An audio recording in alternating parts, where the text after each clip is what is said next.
I got a quick question for you two guys right here. Are your IDs expired? They're both bold, like Troy.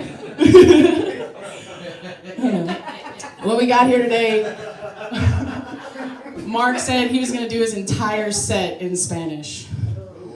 So I'm going to do the rest of my set in French. Bonjour, je m'appelle Maggie. Comment ça va? We can consult Duolingo for the rest of it. But my name's Maggie Lambert. How y'all doing tonight? We good? You doing good? I am really honored to be here for Mark's 10th comedy special. Holy shit. I mean, I can't even comprehend that right now. I've only been doing this for a year and a half. I'm not even 25 yet, which is kind of crazy. Turn 25 soon. Not yet, but soon. We can clap for that. I mean, I've made a decision that's going to affect the rest of my life at 25. That's why you earn a little bit more respect than people in their early 20s, right? I think I'm ready to leave my early 20s behind me, you know? Because being in your early 20s is a lot like being in a kindergarten classroom, right? Everybody is yelling. Some people are in the corner shoving stuff up their nose. That guy just threw up on the carpet. We're all passing around vapes like they're toys at playtime. It's chaos. And I think I'm ready and my lungs are ready for me to leave some of this chaos behind me, right? Turning 25 means my brain is almost fully developed. We're almost there. Yeah, we're about 5% left downloading, I think. I don't really know. The only way I know that my brain is almost fully developed is because I've gotten really good at rolling unfiltered joints. You learned that too? What age did you learn that? I know 25 is kind of late, but I'm pretty, so it took me a while. No comment. I got you. That's okay. I'm not gonna expose you or nothing. It's fine. We're all friends here. No, but I know it's not. My brain is not almost fully developed because my decision skills have not improved at all. Like I had to buy fake P and Plan B within 24 hours of each other the other day. I didn't even know there was something that could happen in less than 48 hours. Because of two decisions I made, I was now out $100 in less than 24 hours. That's kind of crazy. I'm entirely irresponsible, right, for somebody that's going to be turning 25. And I know this because I went home to my local grocery store recently and I ran into a girl that I went to high school with. We love to do that at the grocery store, right? And I realized it was irresponsible because we were both in the aisle buying stuff to make peanut butter and jelly sandwiches, right? But the difference between me and her is she was buying stuff to make peanut butter and jelly sandwiches for the 2-year-old on her hip. I was buying stuff to make peanut butter and jelly sandwiches because I'm 24 years old. I'm trying to make payments on a BMW. I used my grocery money for concert tickets instead, and now peanut butter and jelly is just what we got tonight. I don't know what you want. I don't know what you want from me. That's the only thing on the menu, okay? And what the hell else am I gonna put my magic mushrooms on when I go to this concert?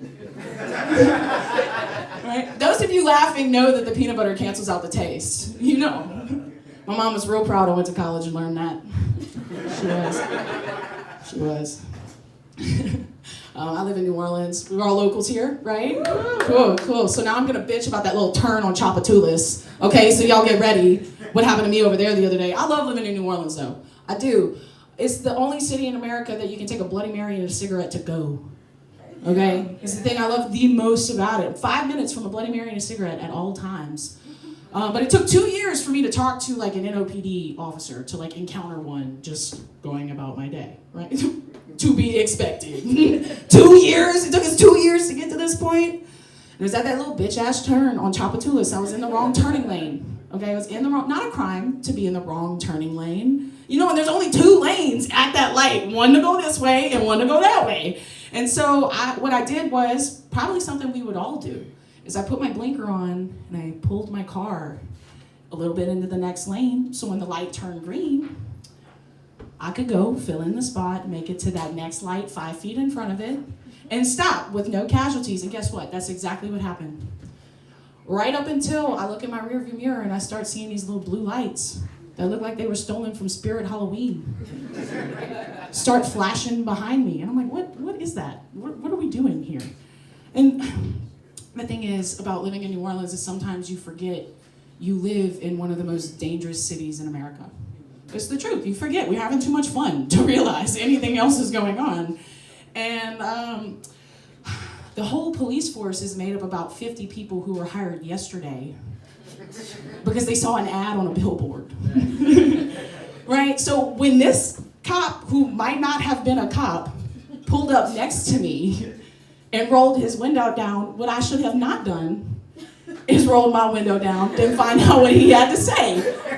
Right? Like that what I should, you're all laughing because you know that's not what I should have done. Up until this point, the only reason I knew he might have been a cop is because there was a piece of folded printer paper in the window that had NOPD in bold Arial font on it, right? Like, this is what we're rocking with here. I still rolled my window down, and he looked at me and he said, ma'am, do you know that you almost caused an accident? I was like, oh, sir, I'm sorry. I put my blinker on. Like, I thought you knew I was getting into that lane. Like, I didn't mean to. And he was like, oh, so just because you put your blinker on, I'm supposed to let you over? Now, what this rent-a-cop didn't understand is he was about the fifth man to piss me off that day by saying this. And I was looking for a reason to start yelling. I was hunting for a reason to yell at a man, and the door swung right open. And I said, yeah, dog, that's why they put blinkers on the car. What are you doing rolling your window down to talk to me in the middle of traffic right now? We are in New Orleans, Louisiana. There are 15 active crimes happening in a 5-block radius from where we are right now. And you have decided to bother me on my evening, during my day, because I almost caused an accident? You are in the opposite lane of traffic right now. Thank God the light's turning green. I'm gonna go before you almost caused an accident. And I was just happy the light worked. It was very probable that I was gonna be stuck at that light after yelling at this cop who might have not been a cop. But I have siblings. I have 2 little brothers. Do we have siblings in here? Yeah. Are you with your siblings? You're twins? No? Damn. Oh, that would have been great. You would have been the first pair of bald twins I've ever come across. Like, goddamn, y'all both lost your hair? It still sucks, you're brothers. It's all right. In this bun, there's a lot of hair. But I got 2 little brothers. They're both 6'5" and 6'6". So I have attack dogs. I don't really have brothers. But one of them thinks that at this point in my life, if we were in the 1960s right now, I would have gotten on a bus, joined a cult, and never come home. Which is kind of crazy, right? Because if I was going to leave, I wouldn't be just joining a cult. I'd be starting one. Like, I 1,000% believe that I could be a cult leader. I mean, think about it. They already let me up here with a microphone. You've all been listening to me very intently. I start passing around a couple tabs of LSD and claim that I'm the right hand of God himself. Me and some of y'all in here are going to be sacrificing ourselves to the Saturn sun gods by noon tomorrow because there are planes falling out of the sky and nobody's doing anything about it except maybe Boeing. That being said, if you have any interest in joining a cult or saving the 2 astronauts that Boeing has stranded in space, I suggest you order a gin and tonic at the bar because that's where I put the LSD. Now, if you're already drinking gin and tonic, I'll see you at noon tomorrow. Isn't that crazy? 2 astronauts stranded in space right now. Not 2 billionaires. 2 we sent the smart people. I know that's their job. Like, I know that's in the job description, but like, we have billionaires wanting to do that shit right now. Like, think about it. Think about if we would have sent Elon Musk up there for 8 days.